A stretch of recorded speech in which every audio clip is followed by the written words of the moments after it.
Olha só, a Folha de São Paulo diz pra gente que há questionamentos no STF sobre a decisão do Gilmar Mendes. Eu confesso para vocês que eu fiquei surpreso com essa informação, porque a minha visão é que o corporativismo no STF é muito grande. Ninguém quer sofrer impeachment e todo mundo sabe que, no momento que houver um primeiro impeachment de ministro do STF, nunca mais o gênio é colocado dentro da lâmpada de novo, ou seja, podem haver outros impeachments, né? Então mesmo um juiz que eventualmente não é alvo de impeachment nesse momento, por exemplo, o Fachin até aqui não tem nada que o pessoal coloque impeachment contra ele. Quem é o alvo principal é o Alexandre de Moraes, algumas coisas do Dino, o Gilmar Mendes, enfim, alguns ali não tem preocupação no primeiro momento, mas eles pensam da seguinte maneira: hoje não tem preocupação, amanhã vai que eu tomo uma decisão qualquer e eu me torno um alvo desse tipo de coisa, né?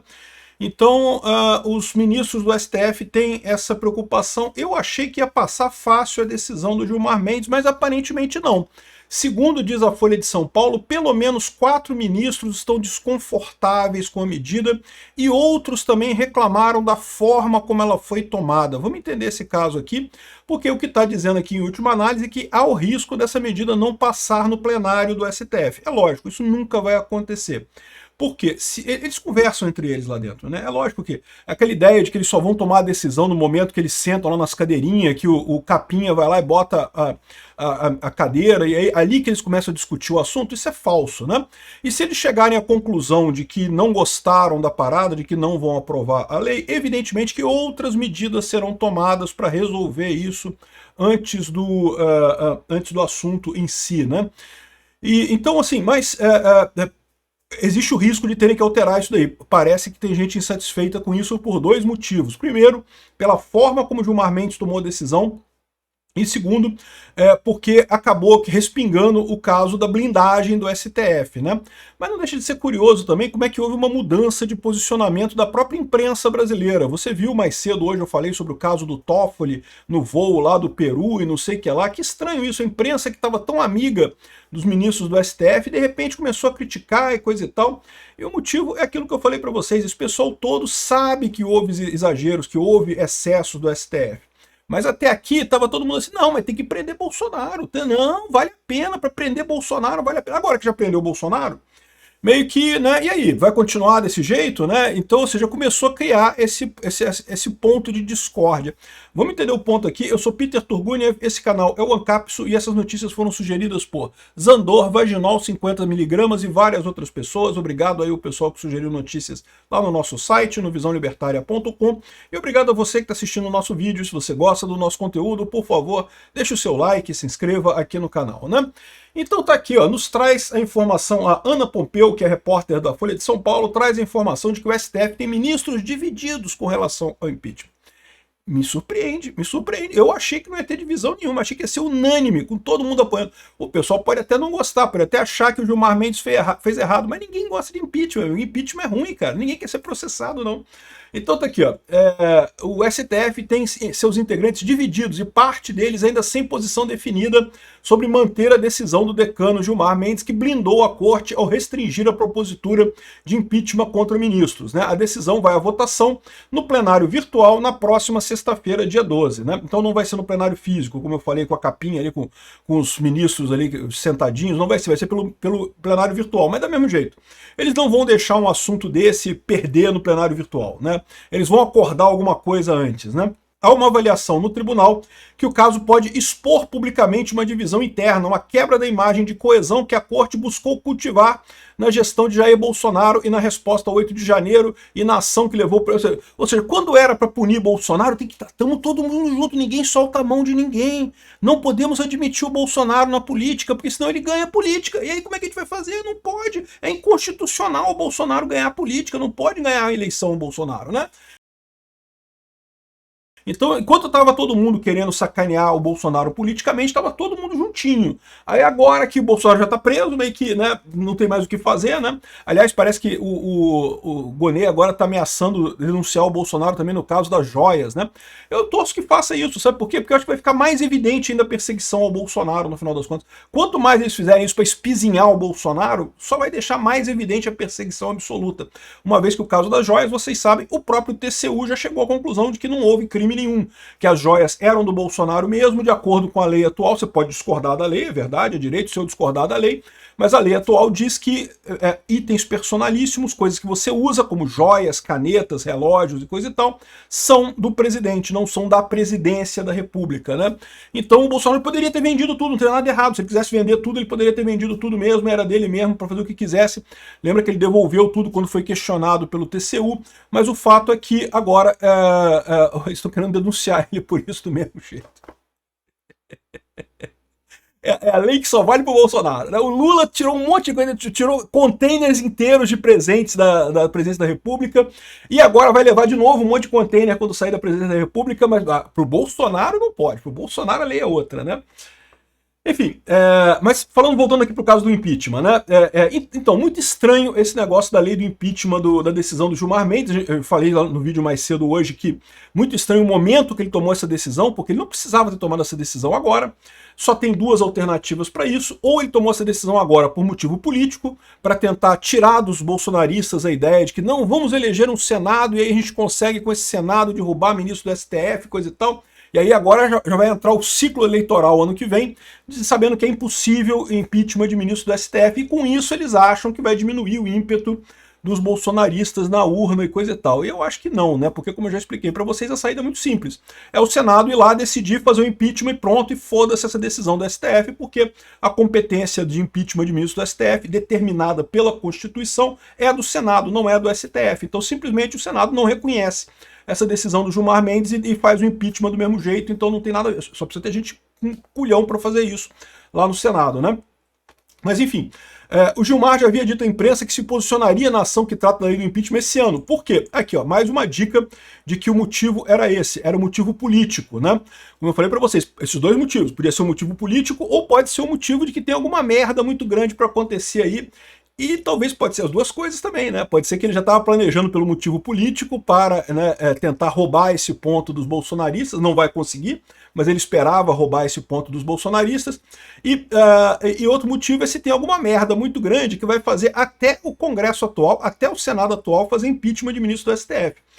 De novo, eu não vejo passar impeachment de ministro do STF no Senado atual de jeito nenhum. O Alcolumbre jamais faria isso, e mesmo que o Alcolumbre botasse para votar, a maior parte do Senado atual é absolutamente lambedora de saco do pessoal do STF, jamais aprovaria isso. Mas vai que, né, esse negócio do Banco Master aí parece que tá dando uma merda do caramba, né? Eu fiz um vídeo mais cedo aí do Toffoli viajando com um advogado e coisa e tal. Ih, rapaz, não sei, pode ser que, né, um desses dois motivos. Bom, de qualquer forma, é o seguinte: mas a decisão cautelar provisória não foi comunicada previamente a todos os ministros. É o que eu falo para vocês, tá? Essas decisões lá, tudo conversado lá dentro entre eles, tá? Essa ala ficou insatisfeita também com o momento e a forma como aconteceu a coisa, né? Deu a ideia de blindagem. A decisão de Gilmar Mendes foi considerada uma blindagem. Não foi considerada não, foi uma blindagem, pô. Com certeza que foi uma blindagem, né? Ouvido pelas Folhas, 2 ministros e 3 auxiliares de magistrados disseram que ao menos 4 integrantes, caramba, que conta complicada, né? 2 ministros, 3 auxiliares, disseram que pelo menos 4 integrantes do tribunal ficaram desconfortáveis e outros 3 ainda avaliam caminhos possíveis para a solução da controvérsia. Ou seja, tem 4 que estão contra, tem 3 que estão pensando e por exclusão tem 4 que estão a favor, né? Ou seja, a situação não está boa para o Gilmar Mendes. Não. Quem são os 4 a favor? Certamente o Gilmar Mendes e o Flávio Dino, os dois já abertamente falaram. Então, esses dois estão. Eu chutaria que o Zanin e... não, tem menos um, tem 3 a favor só, porque tem uma vaga em aberto, né? Tem a vaga do Bessias, que não está aqui. Então a gente sabe que é o Flávio Dino e o Gilmar Mendes, e tem mais um que provavelmente é o Zanin, que está de acordo com eles aqui. Os outros 3 não querem contrariar, mas também não querem aprovar, e outros 4 são contra aprovar. Ou seja, tem uma chance grande de não passar esse negócio. Mas, de novo, jamais não passaria isso, né? O que eles estão conversando aqui, ó, eles têm cautela diante do peso simbólico de contraposição do decano e coisa e tal. E, ao menos até o julgamento da trama golpista, os outros, o tribunal vinha prezando por uma imagem de unidade em nome da defesa institucional e coisa e tal, inclusive diante dos ataques que sofreu nos últimos anos e coisa e tal. Ou seja, se é para bater em Bolsonaro, fica todo mundo juntinho, todo mundo faz merda para bater no Bolsonaro. Agora que o Bolsonaro já tá preso, né? Aí agora o pessoal começa, porra, peraí, né? Que negócio é esse, porra? Enfim, a grande questão parece que o Fachin tá conversando com o Alcolumbre. Uma alternativa, como eu falei para vocês, é a questão da lei do impeachment, que o Senado voltou a votar, né, voltou a tramitar a lei do impeachment. Eu falei para vocês já num vídeo sobre isso, expliquei como é que é a nova lei do impeachment, que foi uma lei feita em 2022 e 2023 para fazer o impeachment do Bolsonaro, se o Bolsonaro ganhasse a eleição de 2022. Mas como o Bolsonaro não ganhou a eleição de 2022, a lei do impeachment foi deixada de lado, né? Era a lei do impeachment do Bolsonaro. Parece que está escrito isso, lei do impeachment do Bolsonaro. Botaram todos os motivos para fazer impeachment do Bolsonaro na lei ali. E mais alguma coisa, do tipo, proibindo que o presidente do Senado ou da Câmara segurasse o processo de impeachment. E aí isso pode até se reverter contra eles, né? Porque agora, quando alguém fizer um pedido de impeachment de ministro do STF, o presidente do Senado também não pode segurar. Ele pode cancelar, pode dizer que não tem os requisitos, mas aí isso abre caminho para uma contestação no plenário. Enfim, ficou mais fácil fazer impeachment com essa lei do impeachment, né? Então, aqui, ó, quando a decisão sobre a lei do impeachment foi tomada pelo decano, senadores falavam em dar uma resposta à altura, mas o próprio presidente da CCJ tem afirmado que o projeto não tem intenção de afrontar a corte. É o que eu falo para vocês, esse Senado atual não vai fazer nada, né? Mas talvez aprovar a nova lei do impeachment seja um meio termo. Por quê? Porque ela limita o número de pessoas que podem, de fato, propor impeachment em ministros do STF, né? Não é como é hoje, que qualquer pessoa pode. Mas também não é só o PGR pode, como que é o Gilmar Mendes, é um negócio intermediário, você tem algumas pessoas que podem, partidos políticos podem, né? E aí você fala assim, Peter, mas se partido político pode, então vai ter um monte de pedido de impeachment. Não, meu amigo, porque o partido político que pedir o impeachment de um ministro do STF automaticamente se tornou um para-raio de problemas no STF, né? Evidentemente, né? Sabe como é que é, né? Então, ou seja, um peso nisso daí, né? Mas tem algumas outras alternativas. Tem como, por exemplo, sindicatos fazerem pedidos no STF, tem como até pessoas fazerem, mas é o mesmo critério de fazer uma lei de iniciativa popular, né? Então você tem que fazer um monte de pedido. Talvez seja isso que eles vão negociar aqui, né? Do plenário aceitar isso daqui, já deixando claro que... Aqui, ó, olha só o que eles estão falando aqui, ó. Tanto o Gilmar quanto o Flávio Dino fizeram comentários nesse sentido. Gilmar disse ser possível e recomendável que o Congresso vote uma nova lei que trata do tema. Já Dino disse esperar que esse julgamento sirva como estímulo para o Congresso Nacional legislar sobre o assunto. Ou seja, o que eles querem é forçar a nova lei do impeachment mesmo. E aí, nesse sentido, a gente fica num meio termo aí razoável, que é essa nova lei, né? Enfim, o fato é que gerou muita crítica isso daqui, inclusive lá dentro, né? O pessoal aqui da Jornal da Cidade fala que decisão sobre impeachment racha o STF e Gilmar corre o risco de derrota no plenário. De novo, não vai haver derrota. O que vai haver é algum acordo. Se o Gilmar perdeu, sabe o que vai acontecer? Ele vai voltar atrás. Ele vai dizer que não, mudei de ideia aqui, resolvi fazer não sei o que lá, e não sei o que lá, ou vai adiar a votação, vai fazer alguma coisa para não perder. Eles não vão deixar isso ir para o plenário e ter a derrota do Gilmar Mendes. Mas qualquer que seja o caso, já é uma vitória. O fato de não ter unanimidade já mostra que a situação está ficando crítica lá no STF. E uma outra coisa importante, jornalista criticando o STF. Meu amigo, o novo normal agora é o novo normal, cara. Jornalistas voltaram a criticar o STF. Lembra quando era inconstitucional, quando era golpe? Criticar o STF, golpe! Você está atacando as instituições ao criticar o STF. Agora não é mais golpe, olha que coisa. Já podemos criticar de novo o STF, olha que bacana. Obrigado por assistir nosso vídeo até o final. Tem alguns links para você nos ajudar aí na tela e também na descrição desse vídeo. Contribua com o nosso projeto.